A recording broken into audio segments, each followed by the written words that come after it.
اس کے کانوں میں ابھی تک بوڑھے میجر کے الفاظ گونج رہے تھے جو اس نے تھوڑی دیر قبل کہے تھے۔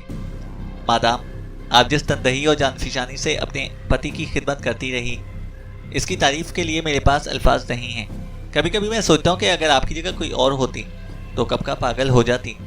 اتنی چھوٹی عمر میں آپ بآسانی دوسری شادی کر سکتی تھیں، مگر واہ جی، آپ نے تو کمال ہی کر دیا۔ بھائی، بیوی ہو تو ایسی۔ ٹوکری زمین پر رکھتے ہی رجنی کے ہونٹوں پر ایک تلخ مسکراہٹ پھیل گئی۔ اس کی آنکھیں ایک وحشیانہ جذبے سے چمک اٹھیں۔ اس نے اپنے ہاتھوں کی طرف دیکھا، ان میں تناؤ پیدا ہو رہا تھا۔ آہستہ آہستہ ان کے دونوں ہاتھ اپنی گردن کی طرف اٹھ گئے۔ یوں محسوس ہوتا جیسے کوئی بدرو اپنے اس کے ہاتھوں میں داخل ہو کر انہیں اس قاتلانہ حرکت پر مجبور کر رہی ہے۔ اگلے لمحے وہ خود اپنا گلا گھونٹ رہی تھی۔ اس کے ہاتھوں کی گرفت اتنی مضبوط تھی کہ اس کا جسم کوشش کے باوجود انہیں روکنے سے قاصر تھا۔ وہ متضاد طاقتیں اس کے جسم میں ایک دوسرے سے برسر پیکار تھیں۔ ہاتھ پوری قوت سے گلا دبا رہے تھے اور باقی جسم گلا چھڑانے کی ناکام کوشش کر رہا تھا۔ اس کی آنکھیں باہر کو نکل آئیں، منہ سے خون بہنے لگا۔ اچانک اس کے حلق سے ایک چیخ نکلی اور دونوں ہاتھ گلے سے ہٹ گئے۔ اس نے حیرت سے ان کی طرف دیکھا۔ وہ خشک اور بے جان تھے۔ خون کی پتلی سی لکیر اس کی تھوڑی تک پہنچ چکی تھی۔ اس نے انگلی پر ذرا سا خون لگایا اور اسے چاٹنے لگی۔ پھر بلند آواز کہے لگاتے ہوئے وہ دیوانہ وار گھومنے لگی۔ اچانک اس کا سر برآمدے کی دیوار سے ٹکرا گیا اور وہ بے ہوش ہو کر زمین پر گر پڑی۔ جب اس کی آنکھیں کھلی تو وہ برآمدے کی سیڑھیوں پر پڑی تھی۔ دھوپ کی شدت سے یہ اندازہ لگانا مشکل نہ تھا کہ اسے یہاں پڑے ہوئے کافی وقت گزر چکا ہے۔ وہ آنکھیں ملتے ہوئے اٹھ بیٹھی۔ سبزی کی ٹوکری اٹھاتے وقت وہ سنجیدگی سے سوچنے لگی کہ ڈاکٹر کے بیان کے مطابق کہیں واقعی اس کا دماغ تو نہیں چل گیا۔ لکڑی کے پل پر پہنچ کر اس نے کمرے کی طرف دیکھا۔ اسے یہاں سے گئے 3 دن گزر چکے تھے۔ اصل میں پرسوں جب وہ بازاروں کے لیے گھر سے نکلی تو اس کے سر میں شدید درد ہو رہا تھا۔ راستے میں اچانک بے ہوش ہو کر گر پڑی۔ چند راہگیروں نے اسے اٹھا کر اسپتال پہنچا دیا۔ آج صبح اسے وہاں سے چھٹی ملی، لیکن اس کا پتی تو ان باتوں سے بے خبر تھا۔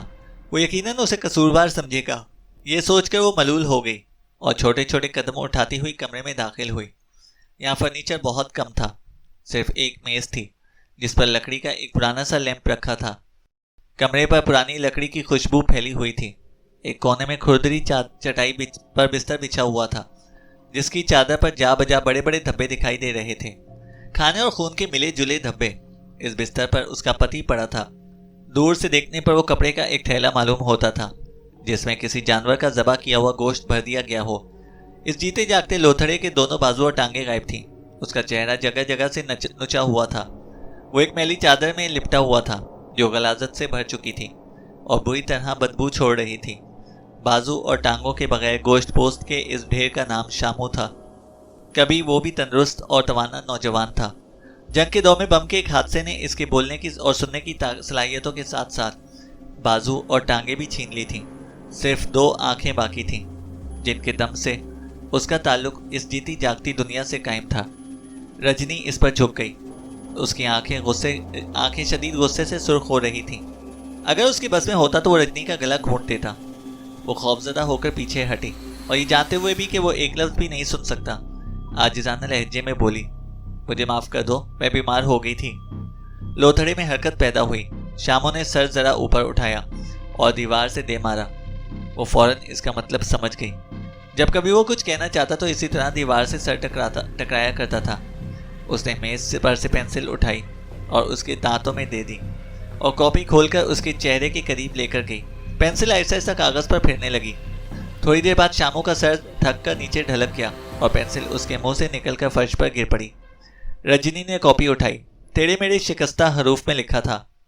کہاں گئی تھی؟ رجنی نے پینسل اٹھائی اور لکھا، میں بیمار تھی اس لیے اسپتال چلی گئی تھی۔ آج صبح جو ہی ہوش آیا اٹھ کر چلی آئی۔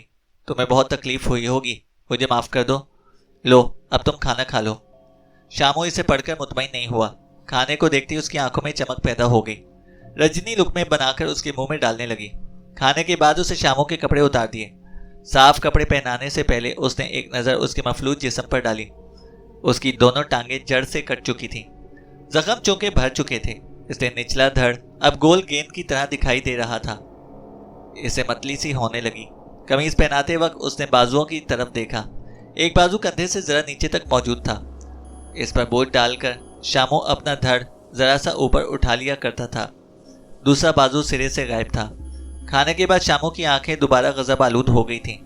رجنی نے اسے خوش کرنے کے لیے آخری حربہ آزماتے ہوئے آنکھیں بند کر لیں اور جی کڑا کر کے اس کی پیشانی چوم لی۔ گرم گرم گوشت کو محسوس کرتے ہوئے اسے بیچارگی پر رونا آ گیا اور سسکیاں لیتی ہوئی باہر نکل گئی۔ لکڑی کے پل پر کھڑے ہو کر اسے چاروں طرف دیکھا۔ اسے بے اختیار وہ دن یاد آ گئے جب اس کی شادی ہوئی تھی۔ اس وقت شامو 25 سال کا ایک صحت مند نوجوان تھا۔ وہ فوج میں ایک معمولی سپاہی تھا، لیکن اس سے کیا فرق پڑتا تھا؟ وہ دونوں ایک دوسرے سے بے انتہا پیار کرتے تھے۔ دن بھر وہ اسی پل پر کھڑا ہو کر اس کا انتظار کرتی۔ اس کا چہرہ سرخ ہو جاتا اور وہ ایک ہی سانس میں سیڑھیاں اترتی ہوئی پھاٹک تک پہنچ جاتی۔ اس وقت یہ گھر ایسا ویسا نہ تھا۔ اس کے باغ میں پھول کھلا کرتے تھے جن پر بے شمار تتلیاں منڈلاتی تھیں۔ سارا گھر شیشے کی طرح چمکتا تھا۔ اس کے پتی کو بھی محاذ پر جانا پڑا۔ جنگ کے دوران میں وہ اسے ہر ہفتے خط لکھا کرتا اور ایک دن اس کی ساری خوشیاں اس سے چھن گئیں۔ دفتر جنگ سے اطلاع ملی کہ اس کا پتی ایک بم پھٹنے سے زخمی ہو گیا ہے اور وہ اسپتال آ کر اسے دیکھ سکتی ہے۔ وہ آنسو بہاتی اسپتال گئی۔ فوجی اسپتال میں ایک بڑے پلنگ پر اس کا پتی لیٹا ہوا تھا۔ اسے دیکھ کر خوف کے مارے اس کی چیخ نکل گئی۔ 6 فٹ کے لمبے صحت مند نوجوان کی جگہ بستر پر ایک مسخ شدہ صورت پڑی تھی جو پہلی نظر میں ذبح کیا ہوا جنگلی جانور معلوم ہوتی تھی۔ ڈاکٹر نے اسے سمجھایا، لوگوں نے اسے تسلی، رشتہ داروں نے صبر کی تلقین کی اور وہ سب کچھ چپ چاپ برداشت کر گئی۔ اس کی چیخ کے بعد کسی نے اس کے منہ سے شکایت کا ایک لفظ بھی نہ سنا۔ وہ جنگ میں اس ٹوٹے ہوئے کھلونے کو سینے سے لگا کر گھر لے آئی۔ اخبارات نے کالم لکھے، عوام نے تعریفی خطوط بھیجے۔ ایک مدت تک اس کا گھر ملاقاتیوں سے بھرا رہا۔ اخبارات کے رپورٹر، افسانہ نگار، قومی لیڈر، فوجی افسر، مرد، عورتیں، بچے اور بوڑھے اس کھلونے کو دیکھنے کے لیے آتے رہے۔ اس ہنگامے سے وہ بہت خوش ہوئی۔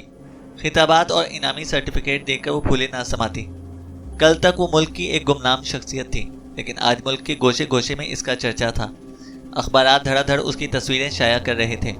ایک ادیب نے تو سپاہی کی پتنی کے نام سے ایک چھوٹی سی کتاب بھی لکھ دی جس میں اس کے پتی سے اس کی وفاداری اور ہمت و استقلال کو افسانوی رنگ میں بیان کیا گیا تھا۔ 6 ماہ اسی ہنگامے میں گزر گئے۔ رجنی نے پتی کی خدمت میں دن رات ایک کر دیے۔ آہستہ آہستہ ملاقاتیوں کی تعداد کم ہونے لگی، حتیٰ کہ سال کے آخر تک بالکل ختم ہو گئی۔ لوگ بہادر سپاہی اور اس کی وفادار پتنی کو بھول گئے۔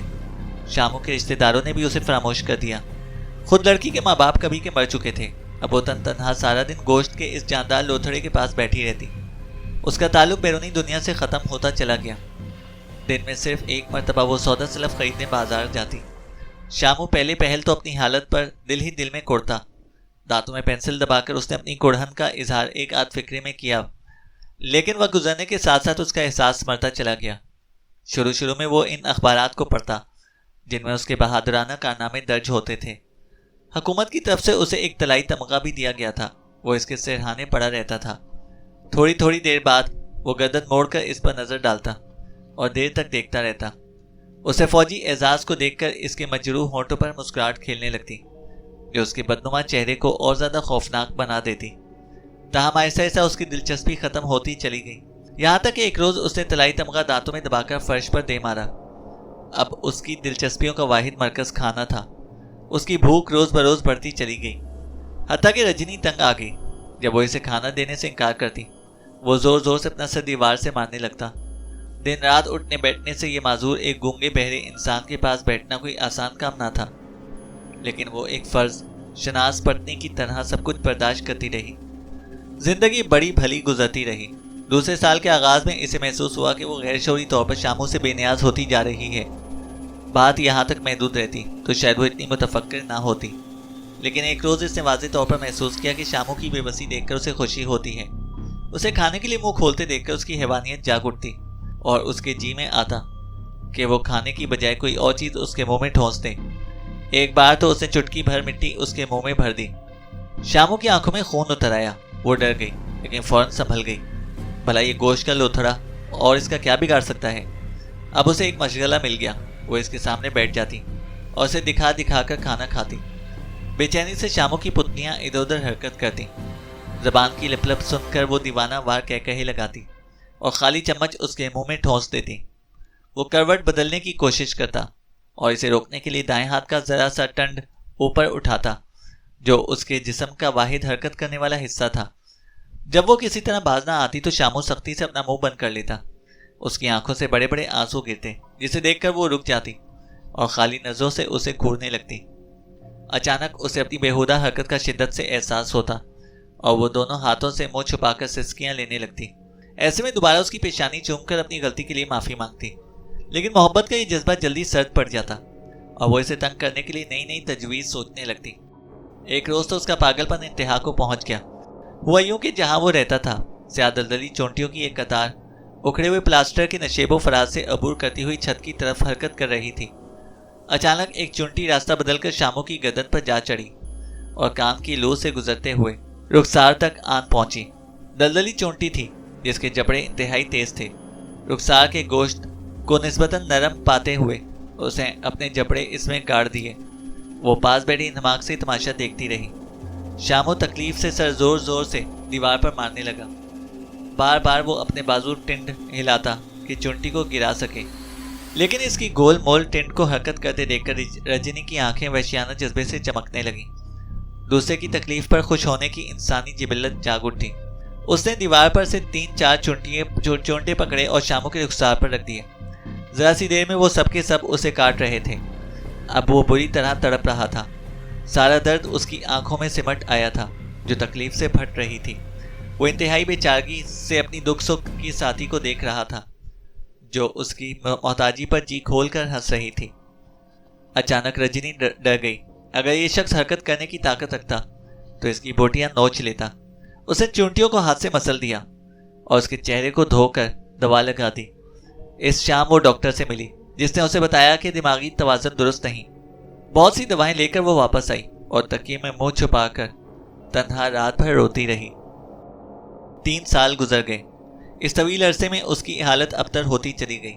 شروع میں اس کی جنونی کیفیت کبھی کبھار ختم ہو جایا کرتی تھی، لیکن وقت گزرنے کے ساتھ ساتھ یہ کیفیت اس کی فطرت ثانیہ بن گئی.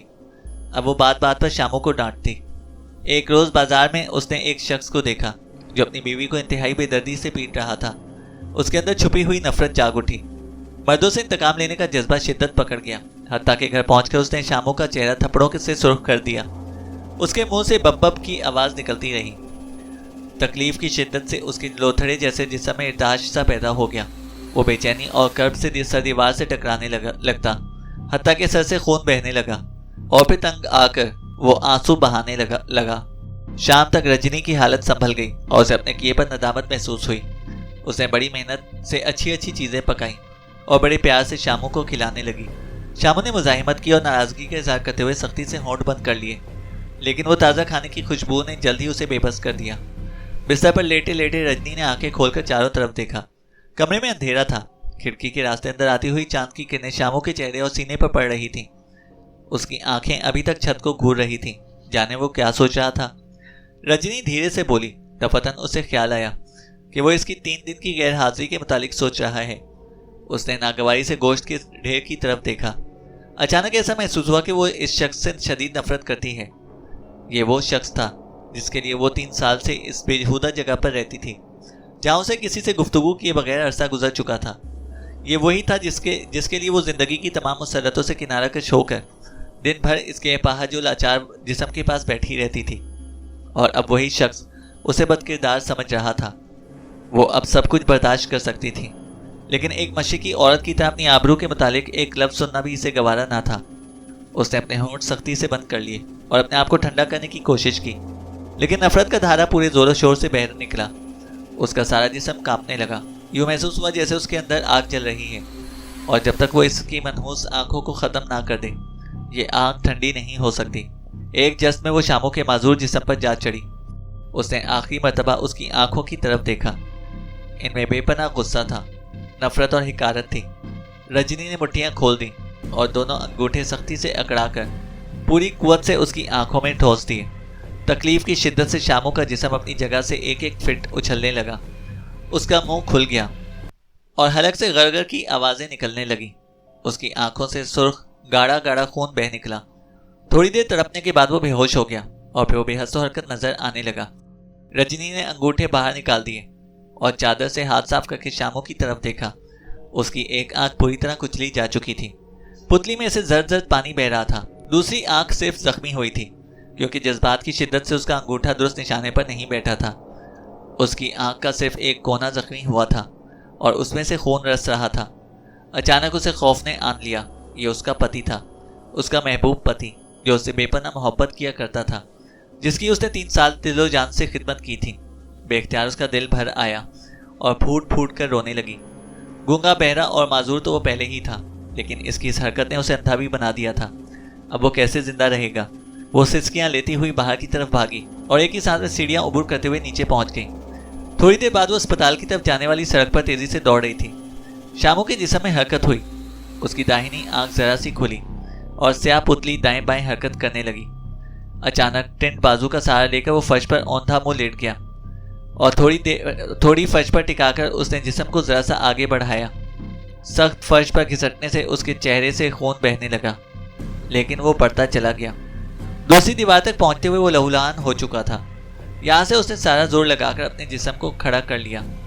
دیوار کا سہارا لے کر اس نے دانتوں سے تلوار اتاری اور زمین پر پھینک دی۔ گردن اونچی کر کے اس نے دوسری تلوار اتاری اور اپنے آپ کو زمین پر گرا دیا۔ کچھ دیر تک وہ یوں ہی دیکھتا رہا، پھر گھومتا ہوا دروازے کی طرف بڑھا۔ دروازے کے سامنے پہنچ کر تلوار اس نے فرش پر رکھ دی اور دوبارہ واپس ہو کر دوسری تلوار دروازے تک پہنچانے میں اسے 20 منٹ لگے۔ فرش پر گھسٹنے سے اس کا سارا جسم خون میں نہا گیا۔ ٹینٹ بازو اور دانتوں کی مدد سے اس نے دونوں تلواروں کو دروازے کے عین سامنے ایک دوسرے کے سہارے اس طرح کھڑا کیا کہ باہر سے آنے والا جو ہی پٹ کھولے اس کا شکار ہو جائے۔ اب وہ گھسٹتا ہوا کھڑکی کی طرف بڑھا۔ کمرے کا سارا فرش اس کے خون سے سرخ ہو رہا تھا۔ دوسری آنکھ بھی بوجھ پڑنے پر ناکارہ ہوتی جا رہی تھی۔ کسی نہ کسی طرح وہ کھڑکی تک پہنچ ہی گیا۔ دانتوں سے پٹ پکڑ کر وہ ٹانگوں کے ٹینٹ پر کھڑا ہو گیا اور ایک ہی جھٹکے میں کھڑکی پر چڑھ گیا۔ اب وہ کھڑکی میں لپٹا ہوا تھا۔ نیچے دور زمین نظر آ رہی تھی۔ بار بار وہ اپنی زخمی آنکھ کھولتا اور دروازے کی طرف دیکھ لیتا۔ وقت دھیرے دھیرے کھسک رہا تھا۔ رجنی ڈاکٹر کے پاس پہنچی تو وہ ایک مریض کے آپریشن میں مصروف تھا۔